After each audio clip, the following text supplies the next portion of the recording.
we're kind of back in our notes on the subtopic, a change in American military strategy, and I just kind of want to review this a little bit so we totally understand where we're at.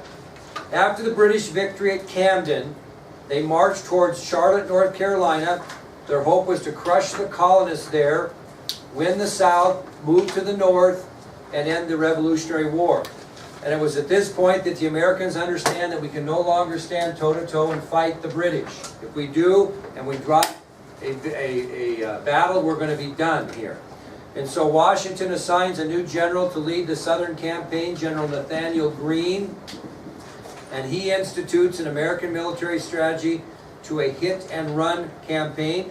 His thought is to hit and retreat, with the goal of wearing down the British Army and getting the British Army away from their supply lines to where they believe that they can finally stand toe-to-toe and go to fight with them.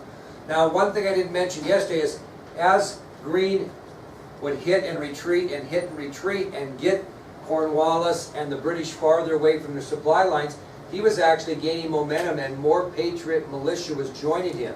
So he was getting more and more men with this type of philosophy of fighting. Now, what happens is General Cornwallis will chase General Greene and the Patriots through North Carolina, and Cornwallis will figure out when he gets through North Carolina, hey, our men are hundreds of miles away from supply lines. So this turns out to be a brilliant strategic move on the part of General Greene. So without supplies and without food, the Redcoats are going to grow weaker and weaker, while General Greene is gaining Patriot support during this hit-and-run strategy. Well, finally, General Greene decides it's time for a major showdown with the British after this hit-and-run all the way through North Carolina. And so on March 15th of 1781, the British are going to fight the Patriots in North Carolina at Guilford Courthouse.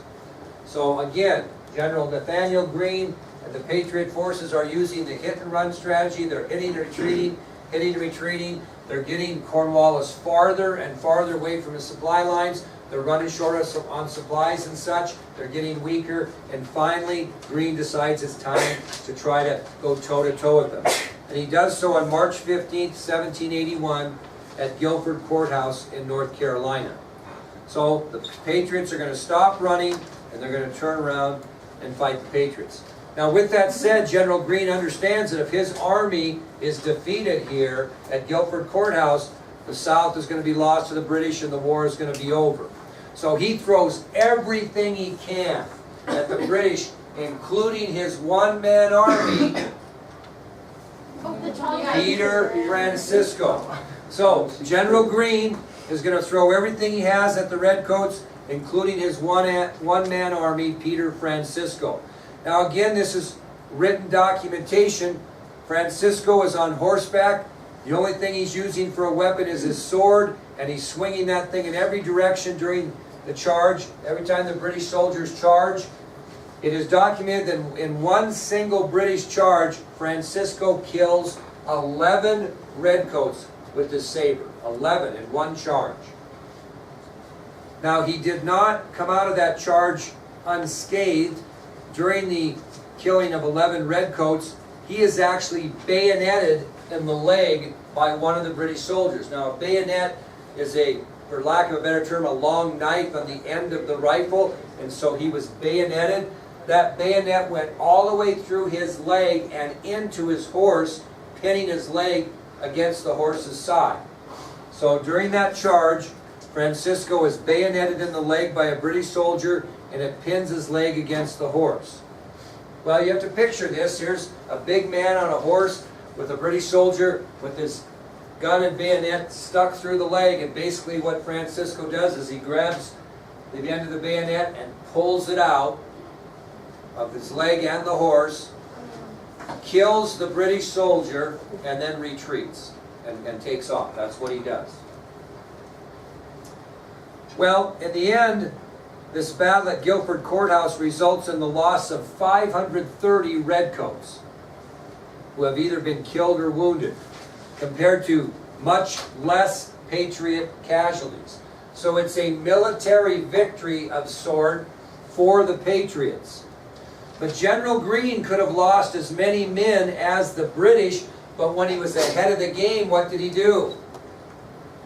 Like he'd been doing. He withdrew.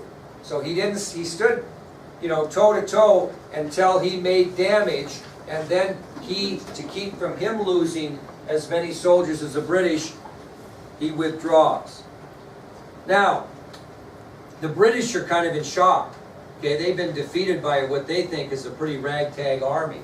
And so what General Cornwallis does is he takes his army into Virginia to regroup. Okay, he's going to try to get them regrouped. Okay, so Cornwallis takes his British troops into Virginia to regroup. Now it's going to be in Virginia where the end game of the American Revolution will happen. And that end game is going to be known as the Battle of Yorktown, which we're going to go to next. The Battle of Yorktown. So the Patriots win an offensive battle at Guilford Courthouse in North Carolina. The British are licking their wounds and trying to regroup in Virginia. And it's going to set the stage for the Battle of Yorktown in Virginia. Now, General Washington has got his army in New York. And he is really trying very hard to come up with what he believes will be a knockout punch. One more big victory, a massive knockout punch on the British, and I think their will to fight will be over and we can turn the tides and win this American Revolution. For the first time in years, Washington has the British Army on the run. They're running to Virginia to regroup, so he's thinking, man, if we can just get the knockout punch and really make a big impression here and win a big victory, I think this thing will end. But he knows he can't do it by himself. What does he need? France. What? France. France. Very good, my dear. He knows the only way he gets this knockout punch is if he gets the help of our French allies. Now, they've been sending us supplies and stuff, but it's a slow process. It doesn't happen overnight. So we haven't seen the impact of this yet. You see what I'm saying? They're on their way. We really haven't seen them. So Washington is hoping to get the help of these French allies so he can do this knockout punch.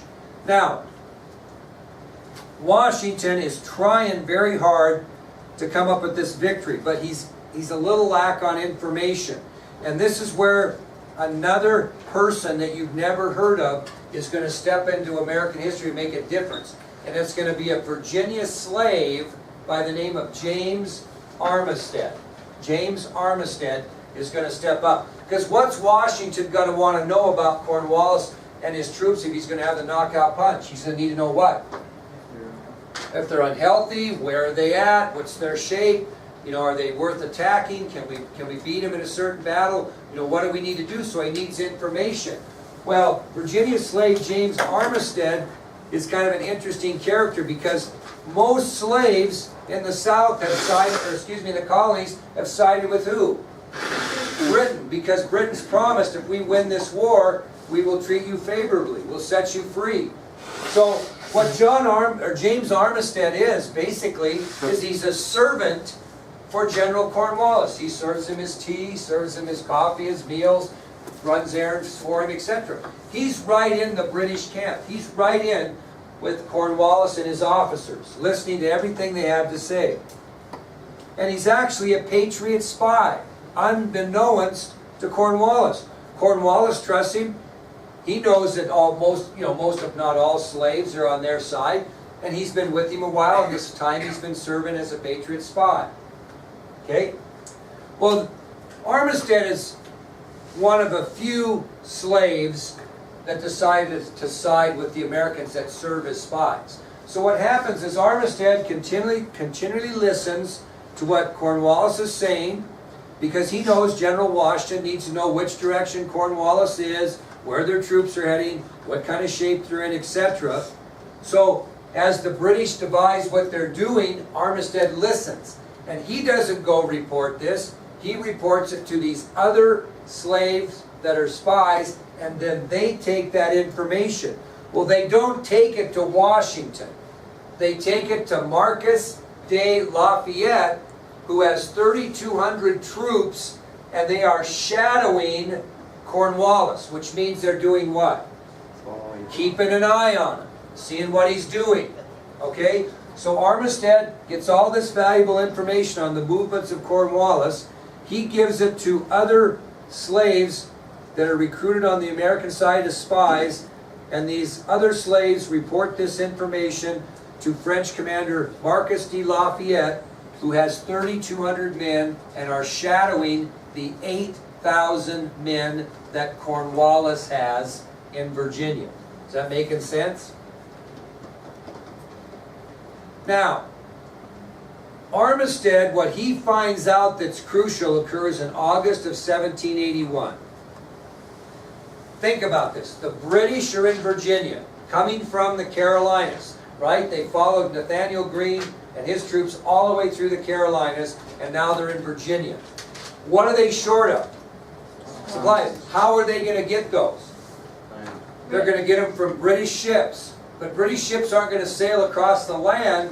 They're going to have to come from New York Harbor and find what they call a deep water port in Virginia where they can bring those supplies in and get them to Cornwallis. Okay? Well, Armistead is listening to all this, and he hears Cornwallis state that they're going to bring these supplies to Yorktown Harbor because it's a seaport that has a deep port. And so here's Armistead listening, and he knows now, hey, the British are going to be reinforced with supplies from their ships that are anchored in New York Harbor. They're going to come south, and they're going to come into Virginia, and they're going to come into this port town of Yorktown, and they're going to give these supplies. Now, what's really weird again, well, let me go back. Well, basically Armistead gives this information to Lafayette through these other slave spies, and so they know that that's what's going to happen. Lafayette relays that information directly to General Washington, who's in New York. Okay? So basically what we do is we have Washington in New York. Okay? We have down in this area of Yorktown, Cornwallis and the British. So what Washington's going to try to do is he's trying to march his men and trap Cornwallis at Yorktown. What's Cornwallis's only escape route? Water. So this is what coincidence does. Coincidentally, there were 28 French ships heading to the port of Yorktown. That's where they chose to unload these soldiers and supplies that they were bringing from France. Just a coincidence. And the thing that's even weirder is they were going to be in port of Yorktown before these British supply ships get there. Okay? So, with this new information, Washington's going to prepare a plan to set the perfect trap for Cornwallis and the British soldiers. The French Navy is scheduled to arrive at Yorktown before the British fleet comes south from New York Harbor, and the French Navy is going to be used to block any escape Cornwallis would have. What Washington's got to do is he's got to get from New York down to Yorktown before Cornwallis decides to do what? Leave. Okay?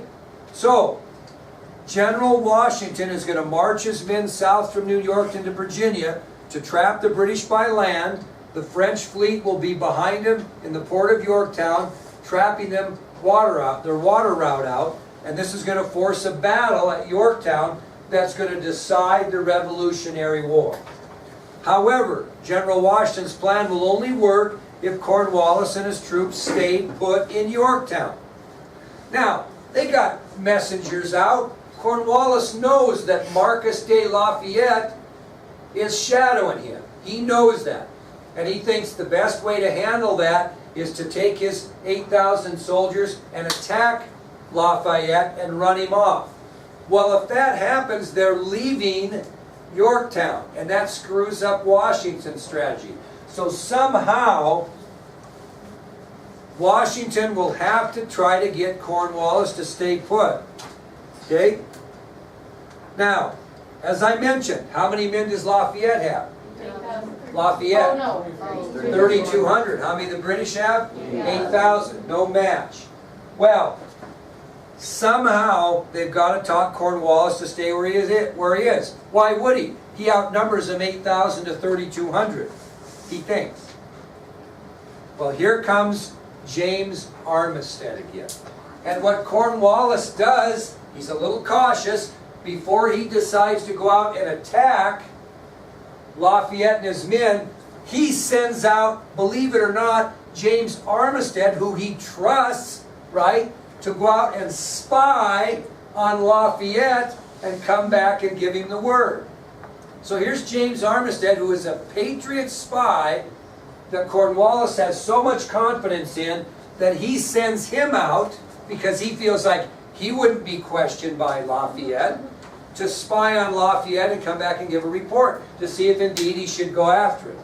Well, Armistead spies on Lafayette, he meets with Lafayette, and he brings back information back to Cornwallis. And he tells Cornwallis, oh boy, I don't know what to tell you. Lafayette, I think, has over 6,000 soldiers over there. Just letting you know, maybe you don't want to go and leave Yorktown and get in a battle with them because it's pretty even. Well, Cornwallis had no reason not to believe him, so he chose to stay put and did not go get Lafayette. Well, in September of 1781, General Washington's forces arrived just outside of Yorktown. They make their march down and they arrive just outside of Yorktown. In the meantime, what's in the port of Yorktown? French Navy. So they have them blocked. And now, with the acquisition of the French Navy, the colonist forces outnumber the British forces 2-1. Because the French have brought some people. So, by the time the French Navy arrives and blocks any escape route for the British by sea, the British are now outnumbered 2-1. And what commences? The Battle of Saratoga. Or Yorktown, excuse me. The Battle of Yorktown. These two forces fight each other at Yorktown for 3 weeks. And after 3 weeks of fighting, Britain's mighty army has been brought to their knees. So this Battle of Yorktown goes for 3 weeks. And at the end of that 3-week period, Britain's mighty army has been brought to their knees. As a result, on October 19th of 1781, General Charles Cornwallis surrenders to General George Washington at Yorktown. Who's in shock? The British back in England, especially Prime Minister Sir Frederick North. He's in shock about this surrender at Yorktown. He cannot believe it. But he soon finds out this American victory at Yorktown gives him 3 pretty clear messages. Okay? This American victory at Yorktown sends the British government and Sir Frederick North 3 clear messages. The first message the American victory at Yorktown sends the British government, it told British officials that the war in America was not even close to being over. Were there times it was close to being over? Absolutely, in favor of the British. But if it wasn't for efforts like we've talked about, Peter Francisco, Nathaniel Greene, Marcus de Lafayette, and some luck, big time luck, this could have been over. So they thought it was about over. This victory at Yorktown tells the British, you know what, this war is not close to being over. Second thing, the American victory at Yorktown, the second message it sent to the British government is, the only way we're going to win this war and keep fighting this war is if we send a whole nother army to America. They lost 8,000 troops in the Battle of Yorktown alone. And the British Prime Minister knew if we're going to continue this fight in America, we're going to have to send a whole new army. What's the problem with that? They have one. Costs a lot of money to do so. So now they're thinking, is it worth it? Is it worth continuing this battle over America by sending a whole new army at that expense? The third most important thing that the British government found out about the American victory at Yorktown, and we kind of mentioned it, it killed the British will to continue the war. It killed the British will to continue the war. Now, kind of like the Civil War, after Lee surrendered at Appomattox, did everybody quit shooting at each other in the Civil War? No, it went on for a period of time because it takes a long time for what? Communication. Same thing here. Even though the Battle of Yorktown was basically the end of it, fighting went on for almost a year. They continued to fight because the word didn't get out. The British are going to fight until they're recalled back home. That's their orders. So until somebody taps them on the shoulder and says, hey, time to go home, we've been ordered home, they're going to fight. So the Revolutionary War actually lasted almost a year past that Battle of Yorktown. But really, at that point, the British were done. Okay? Now, that's going to take us to another subtopic, which is the Revolutionary War's final battle. Final battle. The last battle of the Revolutionary War. And I bet you're thinking to yourself, Caleb, boy, I bet this was a big one. Man, I bet this was a butt kicker. Actually, it didn't amount to much. But it was the final battle. Now, this battle took place in Virginia at Fort Henry. Took place in Virginia at Fort Henry. And it started on September 11th, 1782. September 11th, 1782 at Fort Henry, Virginia. And this was really not much of a battle, but it's significant.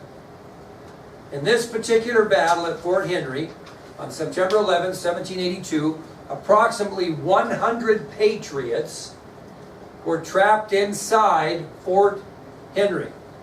And they were surrounded by approximately 50 redcoats and about 250 Indians that were fighting on the side of the British. So in this final battle of the Revolutionary War, on September 11th, 1782 at Fort Henry, Virginia, approximately 100